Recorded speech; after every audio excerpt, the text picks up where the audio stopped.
Right, hello everybody. Hello everybody, welcome back to the James Lawrence Allcott channel. I'm about to give you a half-time reaction and a full-time reaction to the Man United versus Spurs game. I don't know what the full-time score is now because it's half-time and I'm starting off this video after what has been one of the most ridiculous halves of football I've seen in a long time. I don't want to mess about. I'm going to get straight into it. If you are new watching this for the very first time, I do half-time then full-time reactions. If you enjoy this kind of idea, hit the like button. Let me know your thoughts in the comments below. But most importantly, subscribe. Might as well. Let's get into this.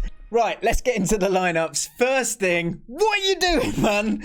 Jose Mourinho with the mind games. No messing about. He's absolutely destroyed the bulk of FPL teams out there in the game today. And that's not what it's about because it's about two football clubs and it's not about that too much. But the move to put Son starting in this game, he scored 2 goals. He set up another one out of the 4 goals out of this first half of craziness. And he's been absolutely superb for them. But that is the mind games of Mourinho. And often I'm sort of wary of saying something like that. But having watched the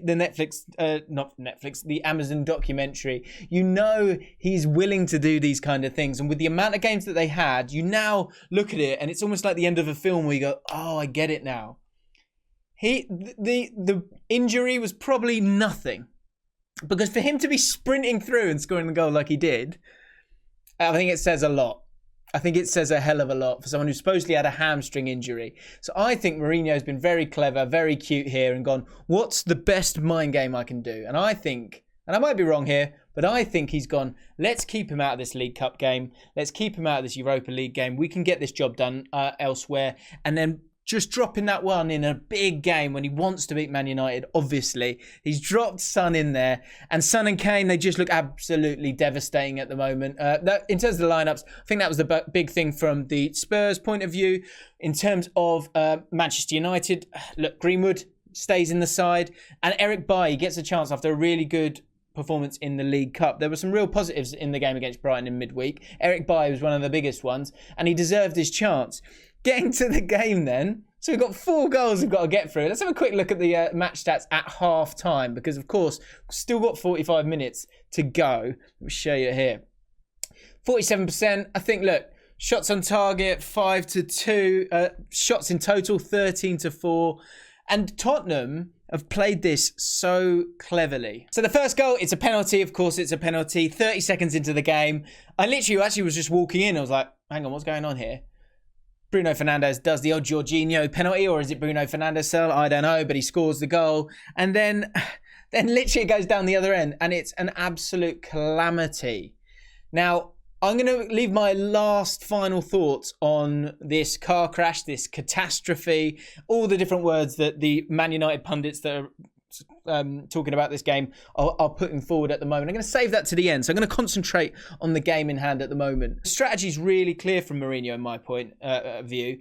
They've got a really solid base there. Højbjerg is playing really, really well there, but he's also dropping in when they pick up the ball so that if they do look to make a counter-attack, first of all, Aurier gets to go forward a little bit more. Reguilon gets to do the same. But by him dropping in, you saw Chelsea used to do it quite often. You had that midfielder who drops in to be that centre-back. You've actually got still 3 really good defensive players there when you've got the ball, if you lose it, to be able to cope with what Man United are doing. But playing on that counter-attack, Harry Kane, he's almost got a free role. He was dropping back into this quarterback positions at different times.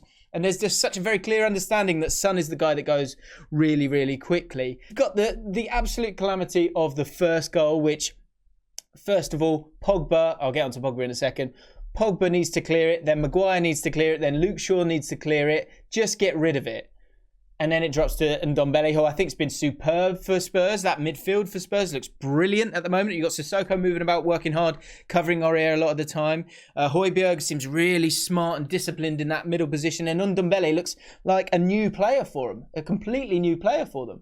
The second goal, that's what I'm talking about when it comes to the niceness. Harry Kane wins a foul. He wins so many fouls for Spurs. But there's got to be more game management from Man United. Maguire needs to stop it. Stand in front of the ball. Don't let him take a quick throw like that, a free kick like that. It makes no sense for you to do that, to allow that. Eric Bailly, instead of pointing, understand what the biggest threat that Spurs have. It's Son. and it's going to be Son running right beyond you. So instead of pointing, concentrate on that. He doesn't do that. Luke Shaw tries to react and get across, but for me, Eric Bailly, he's the one who needs to be blamed for that. Let's get through to the next bit. I'm trying to remember all these different goals.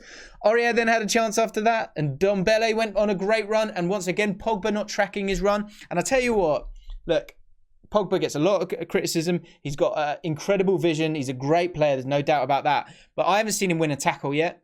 He's lost the ball to that battle with Ndombele completely. And there's quite a few times where he's not tracking his man. He's not tracking his runner. And he's not doing the smart things or the safe things. It's about game management with a lot of this stuff. The next thing that happened is Martial gets sent off. Now, I have a lot of thoughts on this sending off.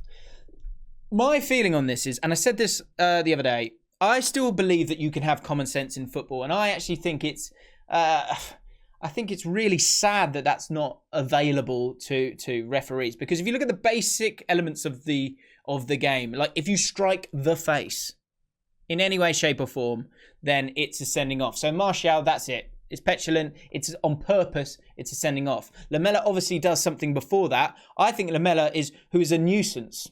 He's annoying. He never plays more than 8 out of 10, I would say.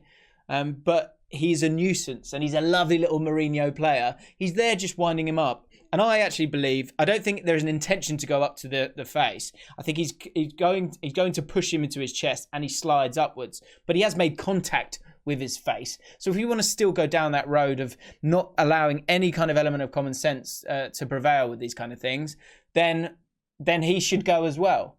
My idea of it, and maybe I'm being old-fashioned in this, but I still believe you can see something like that happen and understand that it's a tap from Martial, have a word with both of them, book both of them, and not ruin the game. I feel like the game's been ruined a little bit now. The third goal comes after that, just like seconds after that. Once again, game management. De Gea playing it short to Eric Bailly, but you've got 10 men. Just take a second. There's a moment where Sissoko has the ball, and I think there's actually one long ball to Son, and he could have scored a second goal, or would have been 3 goals in that half. But there's another moment where Sissoko's under a little bit of pressure. He just whacks it. Now, I'm not saying that's something that you want to be doing all the time, but sometimes you just got to clear your lines and be safe. And for Man United, when you've just lost a player, you're under the cosh, you're all at sea, just take a breath. Move it up for a second and play the game in the opposition's half for 5 minutes. It made absolutely no sense to play the way that they played. Bailly plays an absolute car crash ball. He had an absolute car crash half, despite me understanding why he played and started the game. And then great awareness from Son, who, after getting 5 goals, all assisted by Kane, he's kind enough to play it back, and Kane, of course, scores his goal. But Kane's been brilliant as well with his hold-up play. And that's 3-1. And then the last one, look, there's a lot of... I think the last one's unlucky, I'll be honest. Son's second goal. For Aurier, it goes through Matic's legs. That's difficult. But, could he get to him a little bit closer? Maybe, maybe not. They're down to 10 men. And then Son with a deft little flick. And that also goes through De Gea's legs. So there's a little bit of unfortunate with the 4th goal. But generally, I'm looking at a Spurs team that's been well managed. A team that's played 4 games in 8 days. A player that supposedly has a guy who's kind of injured playing in this game against a Man United team where there's so much talk about transfers, which is fine. I'll get to that at my full-time reaction. But deal with the game. Get on with the game. This is a team that finished 3rd last season. So the sort of the coaching and game management of this game was all at sea for me. And Mourinho's literally got him in his pocket, in my opinion, in this first game, because they have 2 deep lines. You detach the front 2 and you go, Kane, Son, can you do something for me? And inevitably, they can do. So those are my thoughts in the first half. An absolute chaos. I loved it. But for Man United now, they need to dig in, because it's 4-1. This could get a lot worse. I don't think it will. What I think will happen is, I think Man United will try and maybe see if they can sneak 1 goal, but kind of keep it resolute, keep it compact. Spurs, they've had a lot of games in a tough period of time, so I don't think they'll go for it anymore. You take Kane off, you take Son off, if you can do, and you move it about, and that's how Mourinho kind of manages this squad after an absolutely fantastic week for them, but a week where they've got a lot of players there that are going to be running on empty. So I see it actually being quite a dull second half. We will see. Stick around. I'm going to give you my thoughts on this whole debacle in terms of the transfer window for Man United, which has 1 day left as we speak at halftime in this game. So there's so much talk about that online by the pundits. But what about this game? I'll give you my thoughts at the end. There you go. Bang, I'm going to do that again. Whoa!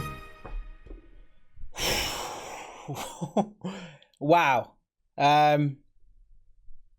Excruciating, pathetic, spineless, disgusting a little bit at the end. If I'm a Man United fan, and I'm not, but if I was, and I'm coming from a kind of neutral point of view, I would be looking at that game and going, wow. Forget the transfers for a second. And I'm going to look at the stats for a second. We can do that and that's fine. But actually, you can forget the stats for this because this was something a lot bigger. When it comes to that squad, there's a load of little ingredients coming together to create a soup that is very bitter for Man United fans right now. Because in that game, they've lost 6-1 at home. That Man United, that doesn't happen.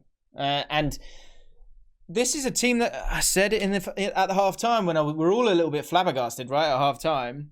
But this is a team that did well last year. I don't think all of this can be on the transfers, but there is an element of it. Let's talk about the game for a second. Let's have a look at those stats. Obviously, the sending off makes a massive difference. It's 2-1 when that happens. 38% possession. Total shots 22 for Spurs. A couple of changes at half-time. McTominay and Fred came on for Matic and Bruno Fernandes. I think I understand that. Sensible from Ole Gunnar Solskjaer, trying to kind of stop the flow, put on legs for Matic. Fernandes, you know, not a passenger, but you need the ball to be able to go and do anything, or even just to stop the flow of goals. They wanted a bit more defensive, and you can give Pogba a bit more of a free run. So I understand why they did that. Big chances, 5-1. Obviously, there was a penalty in there as well. But forget the stats. Forget them. Because going through that game, Aurier scores goals pretty quickly. And I don't want to miss what's an amazing performance from Spurs, who I think if you do this later in the season, they played 4 games in 8 days, you might not have the same kind of mental strength to kind of play with the energy that they had. But at this stage of the season, people still kind of find their feet. People have enough kind of in them mentally to play. And you saw that. I thought they were really well drilled. Obviously, first 30 seconds aside. Man United didn't have too many chances. I think there might have been one chance from Martial maybe hitting the post at one point when it was 2-1, but it was coming, wasn't it? The third and fourth and however many goals there would have been if it had been 11 versus 11 was coming. I disagree with Gary Neville in terms of what he was saying in terms of how it completely changes the game, and you kind of can't discount the fact that someone's been sent off. And to go back to the sending off for just a second, it just annoy me a little bit, because in that game, Pogba's had a little kick out. I don't think that's really a sending off. But Eric Bailly's gone down someone's Achilles twice, Kane and Son, and he's got away with the first one. The second one, he's been booked for. But for me, that and Bailly's actually taken someone out near the end of the game as well. That's more of a sending off than Martial tapping someone with his hand. He's not, the guy's not going to get concussed from that kind of stuff. And then the Luke Shaw tackle at the end was the sort of microcosm of the match, right? It was giving up. You saw it with the body language of the entire Man United squad. And look, this is one game, you dust it off, you'll go again, and you've got a lot of talent in that Man United team. But I come back to the fact that last year this was a team that, yes, of course, they probably overachieved, but I think the problems with this team, I don't see Solskjaer kind of ingraining maybe that nastiness that you need to, or that just that kind of stoicism that this team needs to be able to deal with adversity at times. That game management, that bit of that ability to be savvy. A lot of those goals were unnecessary mistakes. Even the penalty at the end. Pogba, what are you doing, mate? Why is he diving in the box? It's so stupid. And Pogba is one of the guys now, right? He's the leading light. And he's not a leader. I don't see that with the 50-50s that he doesn't win, with some of the passes and choices that he makes, with that diving in at the end, the ability just kind of to calm everyone down and go, right, let's take a second, keep this together for 10, 15 minutes, because I think that is the best bit of Man United, of Mourinho, sorry. I was watching something on Netflix and it's talking about, it's like the playbook of different coaches. And Mourinho talks about sometimes you've got to kind of just stay in the game. And in the Porto win against Man United at Old Trafford, he did that. He was like, when do I make the moment to move? And for Man United, they've got to be so much smarter. When you're having a really difficult period of time in the game, which they were doing before the sending off, keep your heads, keep the ball, slow down the game for a second, and get yourself to half-time and regroup. And then in the second half, look, they're trying to keep it together. Did they have many chances? Not really. I mean, total shots in the entire game, 5. It was excruciatingly bad. It was really, really poor. And so the final thought on the transfer melee that they've kind of created now, because look, it looks like Cavani's coming through the door. It looks like Telles is coming through the door. Now, Luke Shaw, I'm amazed by the petulance at the end there, where he needs to be sent off for that. That's just, it's not acceptable, really. But I don't think he's absolutely terrible, and I don't think Telles is the answer to all the problems. I think you needed to go out and get a better centre back. Eric Bailly came in. Yeah, he started one game last season, obviously injuries being a part of that, but he's let them down numerous times now. And so what's the difference between him and Phil Jones and then Lindelof? You know, go above that. That's why I think Maguire's hurting as well at the moment. But the midfield three was it was poor. It was really, really poor. And as much as there's a problem with these transfers here, the management needs to be better. There needs to be game management for when you go down to 10 men. The goal after that is, it's just terrible. It's absolutely terrible. Not taking anything away from Spurs, because they were fantastic for 20 minutes, but we don't know how good they're going to be down the line. So Martial has to take responsibility. Ole Gunnar Solskjaer has to take responsibility, because that team needs to be better drilled. Has to be.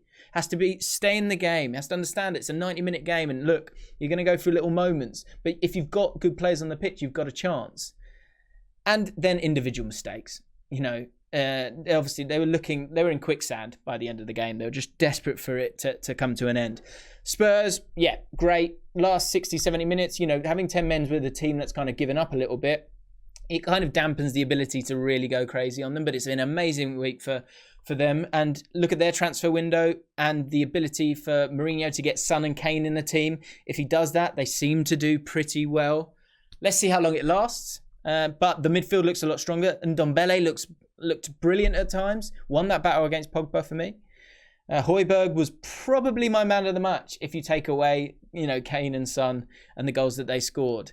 But a lot of that was through calamitous kind of moments by Man United's defence. I thought Højbjerg was brilliant, absolutely brilliant for Spurs. So I like to go rogue with my man of the matches. So I'm going to go with Højbjerg. But who was your man of the match? Let me know in the comments below. If you're a Man United fan, talk to me. I'll be in the comments. Let me know what was the biggest disappointment, and also where do you kind of keep calm with this? Are you angry at Ole Gunnar Solskjaer? Are you angry at those players? And is it basically about the individuals on the pitch and not Solskjaer? Let me know, because I understand the focus needing to be on the board, because you need to go and get your business done early, which they haven't done, obviously. But it's a game-by-game thing. And that Spurs team looked well managed, and that Man United team didn't. Obviously got players struggling with confidence. But Solskjaer, for me, needs to take a lot of the blame for this as much as the individuals. Let me know your thoughts in the comments below. If you've enjoyed this video, hit the subscribe button, hit the like button. I'll see you next time.